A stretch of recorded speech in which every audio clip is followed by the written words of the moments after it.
to you, my viewers. I remain your loyal girl, Olayemi Akinola. Today, let's talk about inflation.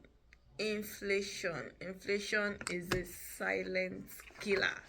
I call it the silent killer. Why is inflation the silent killer? It's a silent killer because it reduces the impact or the quality of your finances over time. So, annual inflation, the average rate of inflation stays at around 3.5, 3.7%. It means it can be like this year, it's around 2.9, right? But by the time you look at some other factors, sometimes it can go as high as 7%. 6%. But historically, average rate of inflation has stayed around 3% over the years. So what does this mean? It means that the value that you give to a particular currency at this dispensation will be different from the value you're going to attach to that same currency in the next few years. That's what inflation does. It is silent killer. And that should send a message to you. Like, if I keep $100 in a particular account today, if in the next few years that $100 would have reduced or depreciated in value, then where should I put in my money that would be appreciating to beat that silent killer called inflation? And that's why you want to know more about financial education. Where are you putting your money? But before we talk about where you're putting your money, talk about what is inflation.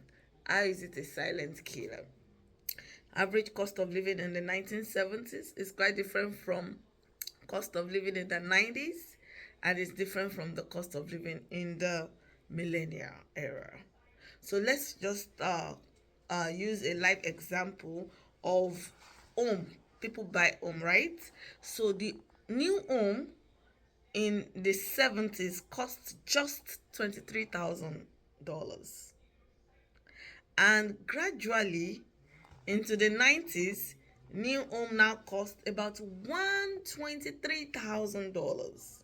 Can you see the difference between the 70s and the 90s? Now let's jump again another 20 years from that time. So 2023, 2024. How much are you buying home in your area, or how much are they buying home in your area? Now you can compare. Now you can understand the trend of inflation, right? Because as at now, for you to get a good, house and everything, you'll be thinking about $500,000. So also, if you can think about it, 20 years difference, right? In the next 20 years, how much do you think a house would be worth? That is inflation, the silent killer. So when we're talking about maybe 2053 or thereabout, then you might be looking at about $750,000, $1 million to buy just a home. Of course, we have homes that people can buy at $1 million right now, but those are luxurious, homes. We're not talking about that. We're just talking about normal home that me and you live, right? So, gallon of gas, let's look at that. How much was it in the 70s? In the 70s, around $0.36. That's about 36 cents to buy a gallon of gas. 20 years down the line, do you know that gallon of gas has cost about $1.34? And then add another 20 years. Gallon of gas has cost about $3.43. Can you see how inflation has, from 34 cents times by the time you look at it, average of 33% annually, you will now understand what we're talking about when it comes to inflation as the silent killer. Loaf of bread, how much do you buy it now? It's around 1.54. Sometimes some people buy their own $3 for loaf of bread. 20 years ago, it was around 70 cents.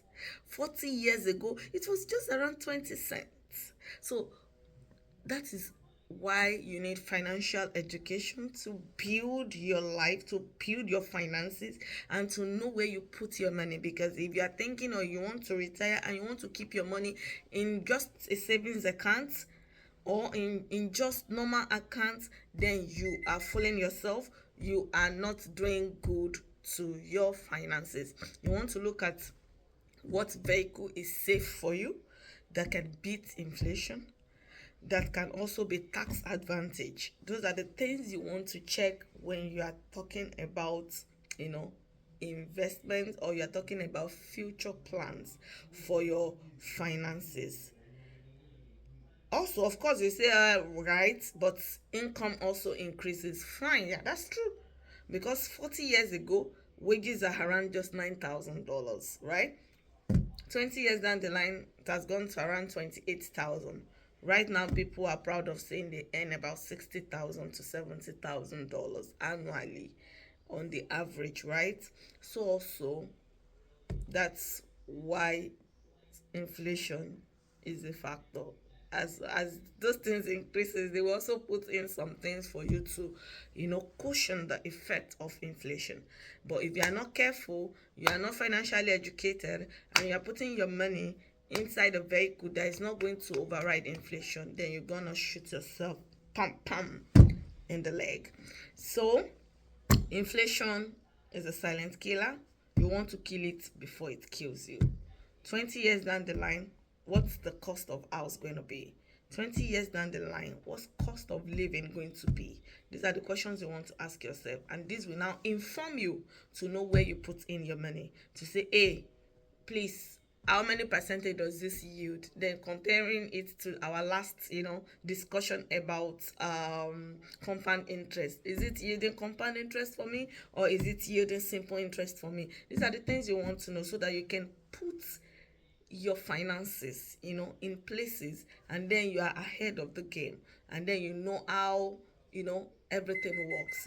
So I remain your loyal girl, Olayemi Akinola. Thanks for staying tuned with our channel. Please subscribe, like, and comment on our videos. Thank you, and till we see some other time. I remain your loyal